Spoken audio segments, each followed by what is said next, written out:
What's up, guys? Static in the attic. I'm really struggling on some of the deeper subjects right now. And as always, there's been videos I don't want to do that I feel like I need to do, but there's some things that I want to be absolutely sure before I even start talking about any of it. But I also realize that I have a lot of other things that I can be sharing with you guys while I'm trying to figure that out.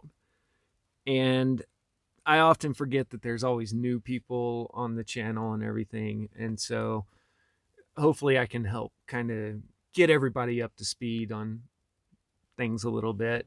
Guys, it's really not a joke that 90% of all of the information in the public domain is only 200 years old. And yeah, you can go back to the 1600s, but it's filtered information. That's all I'm going to say. Our whole concept of modern academic universities started in the 1800s. But I do want to be very clear that when and if they change the histories, they have to stay pretty close to the archaeological evidence because they can't cover up everything. They do a pretty good job of covering up the important things, but then again, they've always known exactly where to look for the important things because they were on all of the old maps. As far as universities go, it's more important to know who was teaching at the universities than how old they are. Who controls the knowledge controls the power. So in this video, I thought I'd just pull up a picture and we'd talk about this picture. It seems to be a popular thing to do on YouTube. But we're going to use what we actually know about history and try to tie things in and see if we can't figure out some truth out of this. Some people act like that is the craziest concept ever, but I think it kind of works. Let's see.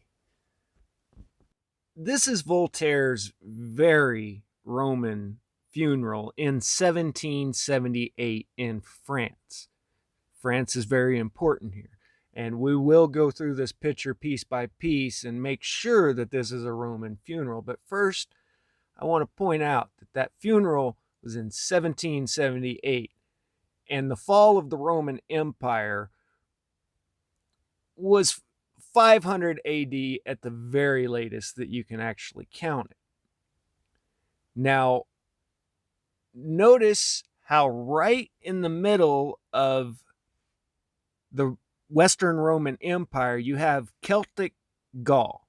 Also, you have Aromerica up at the top there, if I'm probably pronouncing that wrong. But right in the middle of the Western Roman Empire, you have ancient Gaul, or modern day France, dividing up the empire there. So the Eastern Roman Empire fell into the Ottoman Empire, and then most of Eastern Europe turned into the Habsburg dynasty or the Holy Roman Empire. Everything in the yellow is all part of the main bloodline there, but their cousins, the Spanish Habsburgs, controlled everything in the red. From about 600 AD till 900 AD, we basically have zero information. I think we have Gregory of Tours, and he was French. And even from 600 till the 1300s, you basically have no great thinkers. You have no famous musicians, no famous poets, no famous playwrights, just basically nothing. And it wasn't until 1000 to 1200 AD that you even started having anything that we have on writing that would be considered a war. Now, oddly enough, the Habsburgs were just fine with poping and bishoping themselves for 1,000 years, from 500 AD to 1500 AD, and then they got ambitious all of a sudden. The Italian Wars in 1494, the 30 Years' War starting in 1618, the 9 Years' War from 1688, all the way up to the Napoleonic Wars of the 1800s. And that's just the Western Front. They got along for 1,000 years, and then they started attacking everybody, and they weren't satisfied with just that.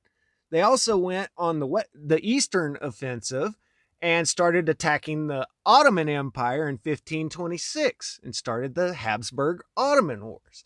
Now, does anybody find it strange that these guys were just fine by themselves for 1,000 years and then started attacking on all fronts, all in the name of the Holy Roman Empire and the Catholic Church?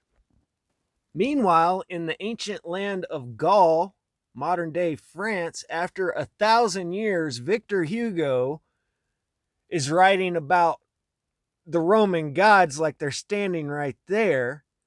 Voltaire is having a very Roman funeral. And underneath Notre Dame Cathedral lies the ancient Roman city of Lutetia. And so when you look at all of this together, it doesn't really look like Gaul was this land that Rome had to go conquer back in the day. It looks more to me like France is the land the Habsburg had to conquer last. Now, these photos aren't necessarily of France, but they are photos of old world buildings. Just like Lutetia was found underneath Notre Dame Cathedral, something happened to where all of these very ornate and magnificent constructions went to pot. I mean, you don't just walk away and ignore a city like this. I'll talk in another video about the events that we are told are the 1300s. But in this one, it's important to point out that all of this was like this since the invention of the camera 200 years ago. And if I'm the only one that's seeing catastrophic destruction and not the Black Death as the reason for all of this deterioration, then I don't know if there's any hope. So after 1,000 years, barbarous Gaul decides to have a big Roman funeral for Voltaire. First, let's make sure this is Roman. And, I've heard a lot of people out there say that the Romans never existed. So let's look at that too. First, here we have the standard bearer. And on the standard, we have a number of filare or discs that are specific to each company in an army. This is military stuff of the Romans. On the top of it, we have the Roman eagle or aquila. And it was also in vogue to wear animal skins as a standard bearer, even back in ancient Germanic times, which those lands eventually became Habsburg lands. And it's very important to note that the Habsburgs were against the French, they were against the Protestants, and they were against the Anglican Church. They were basically against everybody, but even they agree that the ancient standard bearers wore animal skins. More specifically, the standard bearer would wear either a lion skin or a bear skin, and a trumpeter, also known as a cornicern, would wear a wolf skin. So this is two different sides of the battlefield saying that these are specific details of the ancient Roman Empire, plus all of the buildings that are dedicated to the ancient Roman gods, the temples, that all looked like this in the 1800s. And guys, prime real estate is prime real estate. If you've got a good river of clean water running by a nice sea like the Mediterranean, where the temperature's nice year round, it's prime real estate. It's not going to sit empty for 1,000 years. A couple more specifics and we'll move on.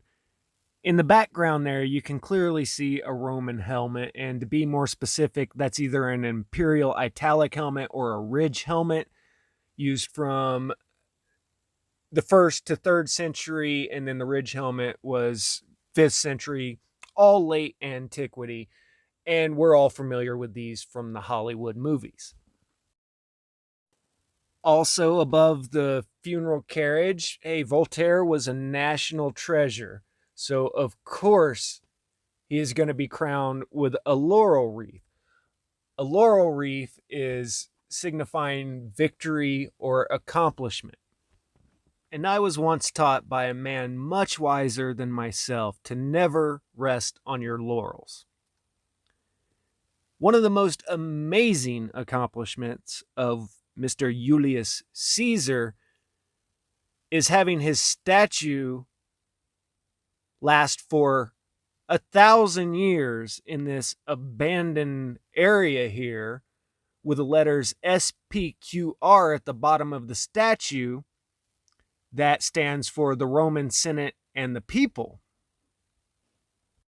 And after a wink, 1,000 years of being undisturbed, then these guys come in and just topple it over.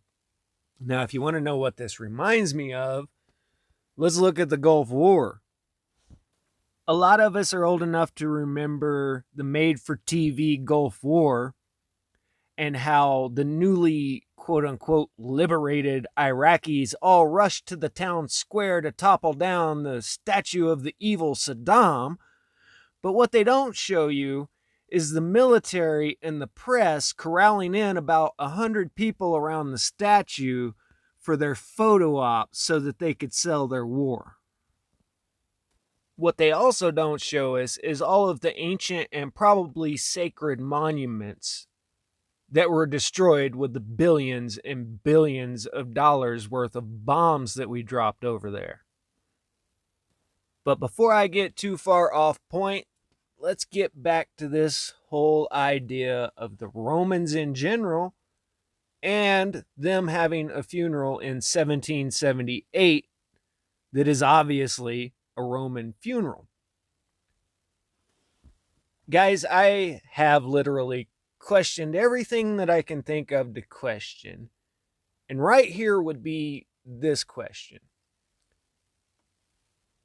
Why would France invent the Roman Empire, which, by the way, I'm not going to go into it, but subsequently over in Italy at the exact same time, well, prior to 1778, but they were responsible for the humanist movement and were also keeping the ways of the old ancient Roman Empire alive. Why would these people make up an ancient empire just to do battle with the Jesuits? Because that's what we're talking about at this point in history. And so when I see people that are willing to go to war and to die for their beliefs, I don't think they're making that stuff up. So that answers the question for me, whether or not there was a Roman Empire.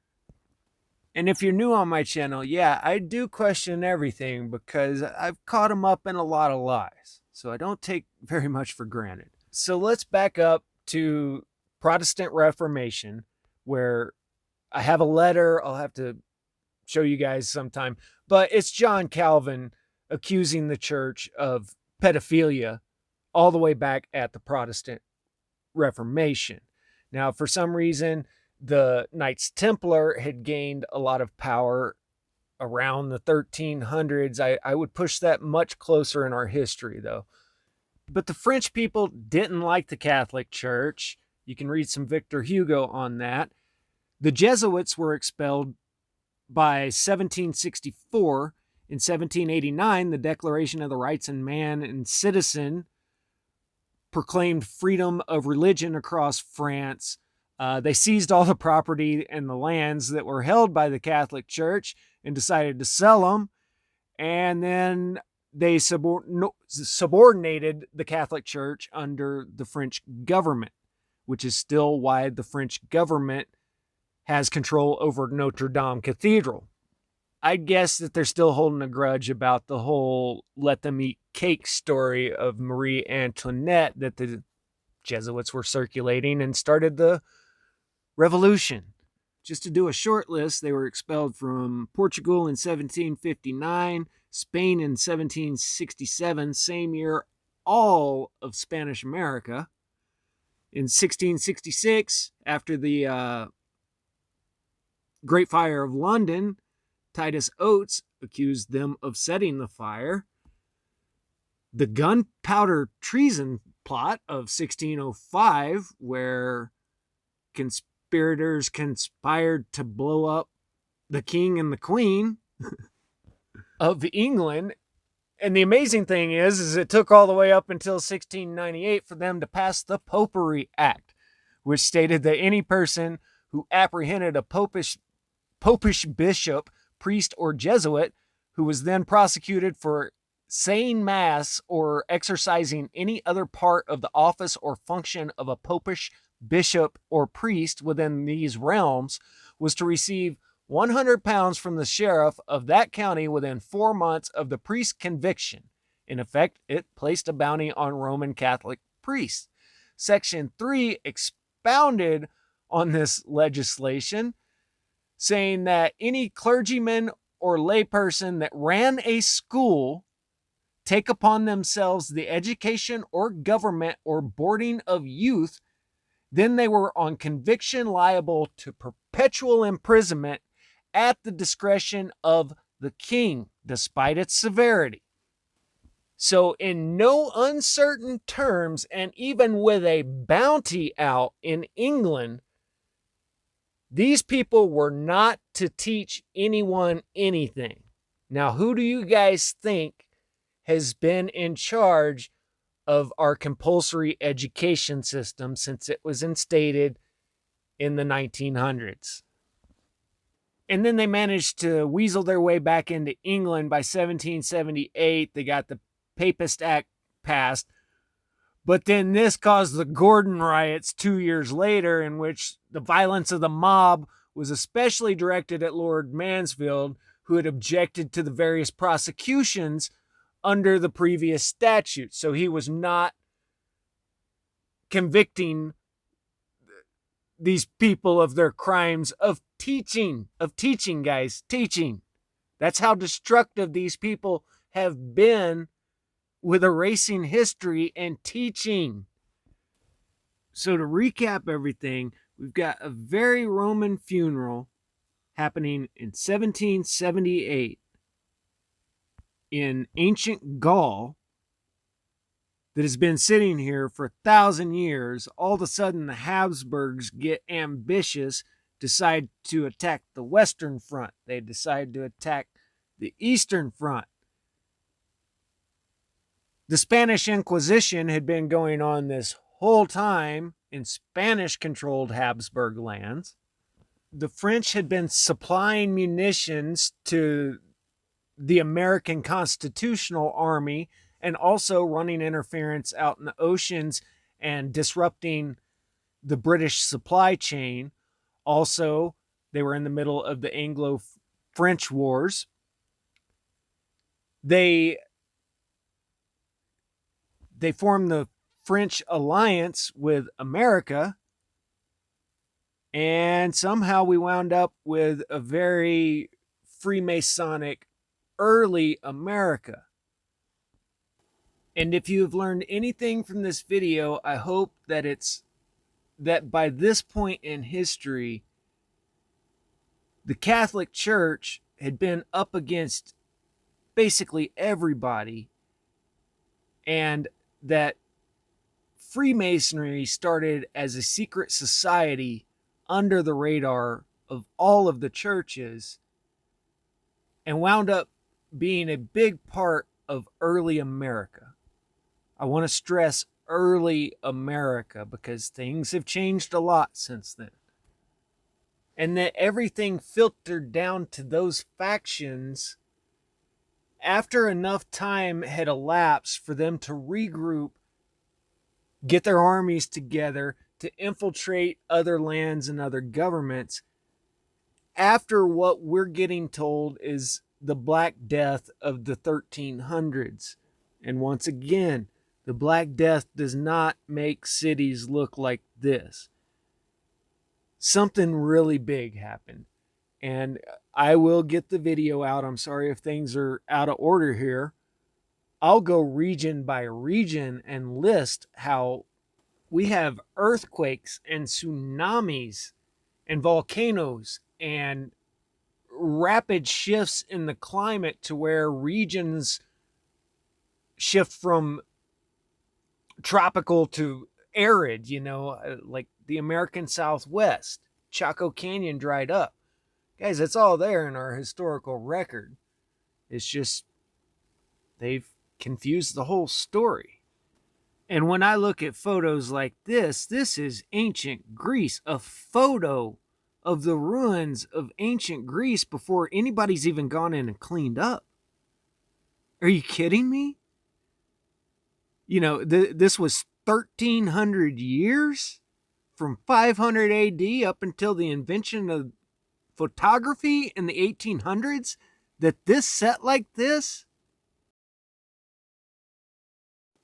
So whether you're brand new to all of this or you've been at it for a long time, and if you've been with me for a while, thanks guys, please understand that we are talking about different warring factions here, and that it's not just some controllers, as a lot of people like to say out there. That is one of the biggest misinfo things and biggest mistakes I could see anybody making, is not realizing that what we see in the world, all of the world wars, everything up until modern day, is because of these two last standing factions. And also you need to understand that the Catholic Church has been in the pocket of a third party that I literally can't even talk about on here. If you guys want to hear about that, keep up with my biblical videos. If we're really going to understand our past, then we have to start at the beginning. And this is where all of the symbolism comes from. And this is where everything started in our history that led up to the point that we just discussed in this video. And I still have much to learn and many pieces to fill in. So I thought I'd just put out the pieces that I have put together. I love you guys. Take care of yourselves out there. Static out.